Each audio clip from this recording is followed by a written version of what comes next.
I strongly believe in the saying that people will forget what you say, what you do, but they will never forget how you make them feel.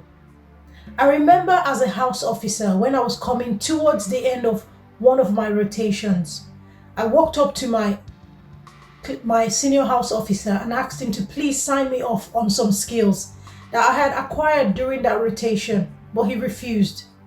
It hurt me. It hurt me so bad because I saw this same senior colleague being nice to other juniors, signing them off, but he was never nice to me, and it was because of the color of my skin.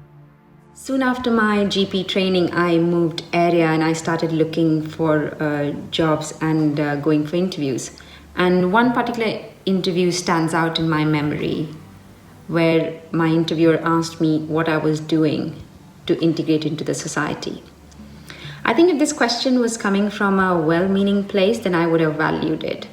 But instantly, it made me feel like an outsider.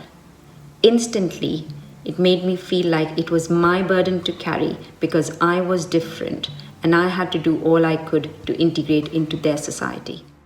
I've been asked to tell about my own experience of racism in the NHS, and fortunately, it's been very little. I have been the victim of racism like many others. I've had told to go back to my own country. Patients have told me they don't want to be seen by a foreigner. And this has really been since I qualified, in fact, since I was at medical school. I think compared to others, particularly our black colleagues, I think my experience is a tiny, tiny fraction of what they have experienced themselves. So I can remember a bad experience which involved a senior colleague using the N-word in a meeting. However, no one reacted in this meeting, and I actually convinced myself I had misheard him, and I said nothing. Until a few weeks later, a different colleague used the same word in the same phrase, and no one reacted, but this time I had to call it out.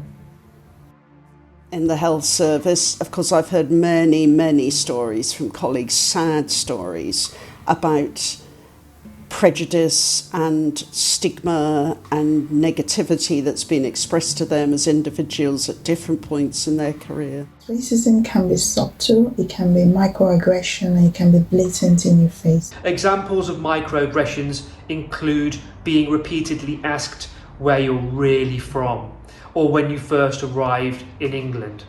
Also, being told that you speak English really well, considering that you're a foreigner, or indeed being told that you don't resemble other foreigners. We shouldn't allow this form of racism and discrimination to be present within the NHS.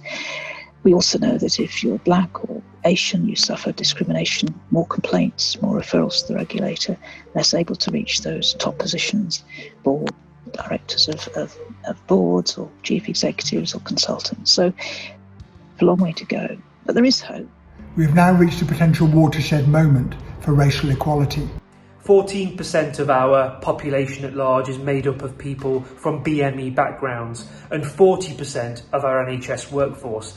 Yet there is very little representation at strategic decision-making board levels. There needs to be an active drive to improve equality, diversity and inclusion at the highest levels so institutions and organisations can genuinely, proportionately reflect the makeup of their membership. Where there is lack of representation of a certain group of people, there will be lack of understanding of the challenges those people face, and therefore there will be no solution preferred. And that's why inclusion is so important. Why am I hopeful for the future? There are well-meaning people around who wish to make a change. We are now ready to acknowledge that racism exists and address the problems that people have faced through years and years of subjugation, perhaps.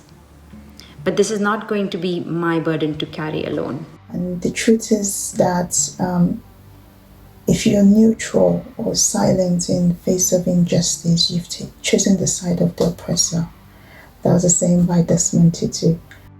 So what makes me hopeful for the future is that there is a real demand for change. It's happened in the college, we've had motions at council, we've had some real enthusiasm and push from individual members that's helped us to build. So my hope for the future is that the events over the last year do not just become a moment, but become a growing movement where we can all get on board and strive for environments where justice and equity reign, where conversations, decisions, treatments about us are not just made on the basis of our colour, but on the integrity of our being. Of course, I'm hopeful. I'm hopeful that there will be change. Over the last few months, there's been lots of conversations. There's been a lot of awareness raised around these issues. So I believe it's time to move from talking to action. It's time to challenge the mindset. It's time to change the mindset. It's time to collaborate, Let's break those barriers and build bridges. We need allies to work with us. And more importantly, we need to continue evolving. It's a journey. We have a long way to go, but we have a responsibility to create a fairer future. So it's Black History Month, let's make history.